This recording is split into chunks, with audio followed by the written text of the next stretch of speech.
l'association Cap Essence, elle est née en Ariège en fait en 2013. Donc elle est basée au départ à Tarascon sur Ariège. Elle a été cofondée par Julien Bouteiller et moi-même, Charlotte.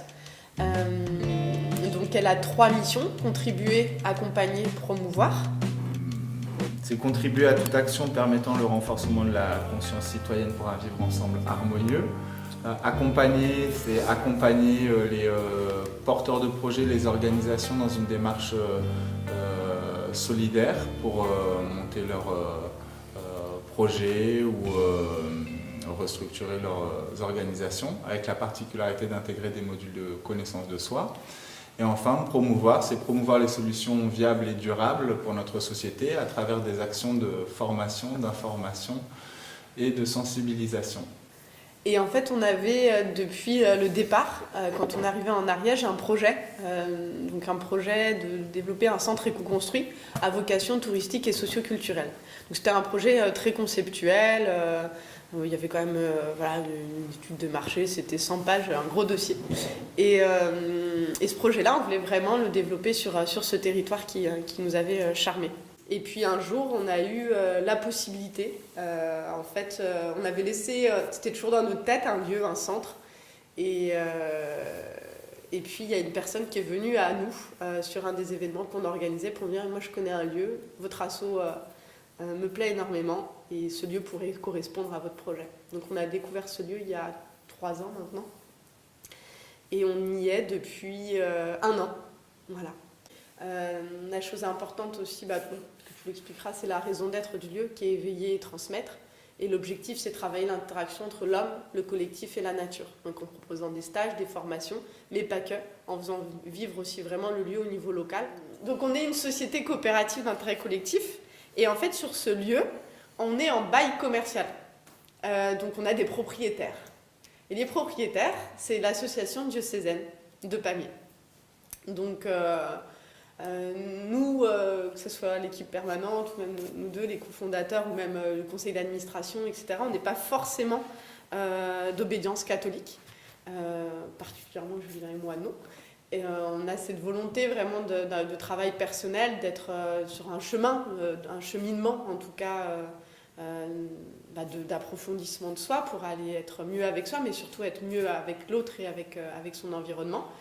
Et pour nous, ça a été fort en fait de se dire que oui, l'Église accepte en fait qu'on porte un projet sur un ancien centre diocésain ici à Ornolac. Donc merci à la vie et puis merci à nos copropriétaires de nous laisser ce projet, monter ce projet et de pouvoir de faire vivre pleinement ce lieu. Alors du coup sur le lieu Point Soleil, on a des dortoirs, des chambres où on peut accueillir surtout des groupes qui peuvent venir en séjour de vacances ou alors venir faire des stages par rapport à la permaculture ou l'environnement ou autre, et comme des séminaires aussi. Après du coup on a 2 salles de réunion, une salle de vie qui peut être aménagée pour ces stages justement ou ces séminaires. Et cette salle de vie aussi qu'on aménage 1 fois par mois pour des apéros-concerts et apéros-conférences. Nous, c'est vraiment quelque chose de très important, la restauration pour nous. Donc on travaille essentiellement en circuit court et avec des producteurs locaux. Et on essaye de maximiser l'agriculture biologique. On n'est pas tout en agriculture biologique, même si c'est un de nos objectifs à court-moyen terme. Donc on a un cuisinier sur place qui malheureusement n'est pas là ce matin, mais voilà, qui travaille pour vraiment nous sortir une restauration de qualité. Et l'idée c'est aussi de pouvoir à des personnes qui sont extérieures, de faire découvrir les plats aussi locaux à la demande. Donc là par exemple on va recevoir un groupe normalement au mois de décembre et on va proposer un asinat. Alors, sur le lieu, on veut mettre en place des potagers, des vergers dans les espaces et les mettre de manière optimale. C'est-à-dire que sur le lieu va être mis en place, on va essayer de mettre en place plutôt de la permaculture, on pense. On va mettre des bassins pour faire circuler l'eau sur le terrain on aura récupéré l'eau des toiles. On va essayer de calculer un maximum pour, encore une fois, optimiser les espaces. Donc, je m'occupe de promouvoir les événements du centre, comme le stage de permaculture qui a eu un grand succès le mois dernier. Voilà, c'était un stage de 4 jours. Et aussi, on fait tous les mois des apéros-concerts. Et aussi, après, on intervient sur des événements extérieurs comme Alternativa à Toulouse, où on est allé au mois de septembre pendant un week-end. Et après, on attendra d'autres événements prochainement à venir. Et toute la programmation est sur le site et sur Facebook.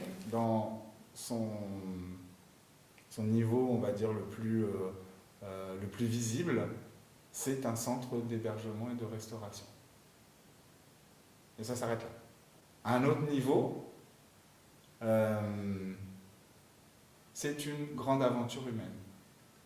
C'est une aventure humaine à travers ce qui se vit, à travers les interactions qu'il y a au sein de l'organisation. Aujourd'hui, il y a une équipe permanente de 7 personnes. C'est un véritable laboratoire d'expérience pour faire en sorte que chacun puisse être pleinement qui il est. Aujourd'hui, tout le monde le répète sur tous les médias, dans tous les journaux. On a une société en crise, en mutation. Les questions du bien-être au travail sont des grandes questions. Les affirmations du mal-être au travail, du burn-out, sont des affirmations. Et nous, c'est qu'est-ce qu'on fait pour envisager l'organisation autrement? En fait, le lieu, c'est un espace qui permet d'être à la fois sujet et objet de notre propre expérience. Et donc, en fait, on est tout le temps dans des allers-retours entre ce qu'on vit et finalement, avec des procédés de feedback, de se dire est-ce que c'est ça qu'on a envie de vivre? Est-ce que ça répond à la raison d'être du lieu? Et en même temps, est-ce que quand on est dans telle ou telle posture, est-ce que ça correspond à qui nous sommes vraiment? Est-ce qu'on se sent libre et tout simplement bien? Et est-ce qu'on a le sentiment de donner du sens à ce qu'on fait?